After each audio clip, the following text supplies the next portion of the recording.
আসসালামু আলাইকুম বন্ধুরা, এই দেখেন হলুদ ক্ষেত কত সুন্দর হয়েছে। আল্লাহ তাআলা অনেক হলুদ দিয়েছে, আপনাদের দেখাইলাম। আপনাদের যদি ভালো লাগে আসলে লাইক কমেন্ট শেয়ার দেয়া ফলো দেওয়ার সাথে থাকবেন, সকলেই ফলো ব্যাক পাবেন ইনশাআল্লাহ। এই পাশে আছে আমার কয়টা কলা গাছ।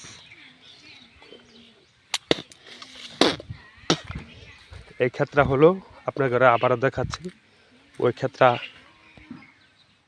মনে হয় প্রায় 1 মাস আগে লাগানো, আর এইটা হলো 1 মাস পরে লাগানো।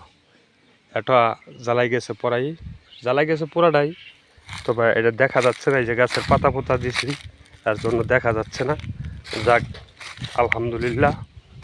আপনারা সকলেই এই হলুদ ক্ষেত দেখে যাবেন, ভিজিট করে যাবেন। সকলেই ভালো থাকবেন এবং সুস্থ থাকবেন। সকলের কাছেই দোয়া চাই, সকলেই ভালো থাকবেন। আল্লাহ হাফেজ। আসসালামু আলাইকুম প্রিয় বন্ধুরা, আজকে কুশল ক্ষেত দেখার জন্য আসলাম। বন্ধুরা আপনারাও দেখেন, এই দেন আমার কুশল ক্ষেত।